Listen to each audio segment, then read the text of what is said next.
All right. Well, welcome back to the iWealth podcast, where we talk about all things wealth. We're joined here by the man, the mystery, the legend, Mr. Brad Connors.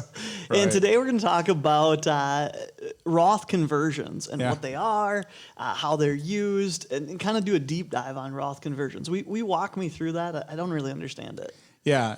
So first of all, the Roth was created many years ago, and a Roth IRA means you put after-tax money into it, so you can't deduct it today. And then the growth on that money is tax-free forever. It has 59 and a half rules on it, where you can't touch it till you're 59 and a half. There's other rules like first-time home buyers and college where you can get at. That's a Roth. A Roth conversion means you take an existing IRA. Maybe it's an old 401k that you put in an IRA. Yep. Maybe it was a tax-deductible IRA, and you convert it to a Roth. And what happens when you convert, you pay taxes on that this year. And so there's some couple different nuances around this. One, when you do a contributory Roth, what I talked about at the beginning, you have to be under certain limits as far as your income is concerned. So whether you're single or filing jointly with your wife or whoever, there's income limitations. When you do a Roth conversion, there isn't. However, it's taxable. And so the concept is this, and we talk a lot with our clients about this and help educate them, so when they go see their tax advisor, it's kind of top of mind for them. So understand that the taxes aren't created equally, that there's a tax bracket. And so, for instance, the first $17,000 you make, let's say, is at 10%, and the next $40,000 you make is at 12% federal taxes, and the next $150,000 is at 20%, right? So you got a tax bracket. Yep. And so people just say, oh, I'm in a 20% tax bracket. That's not necessarily true. New money you make might be, but you got to go through these levels first to get there, okay? Yep. And so we'll sit down with a lot of retirees, let's say they were higher wage earners. They get to retirement. They don't need as much coming out, and their income tax bracket, their effective bracket, has lowered. And so what we'll say is, okay, if you made $60,000 this year, you can really make up to 85 and still stay in the same exact tax bracket. Let's call it 12%. So that means that you can take $20,000 more out of your IRA, and you only pay 12% on it. You're not paying extra taxes because you didn't move brackets.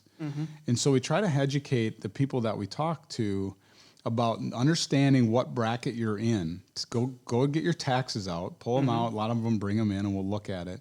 And I'll show them what they're in. And if there's a gap between the upper end of that bracket that they're currently in, they might want to consider a Roth conversion. And so we do a lot of these. A lot of tax advisors are aware of it. We work with a lot of tax advisors and make sure that we're on the same page before I do a Roth conversion.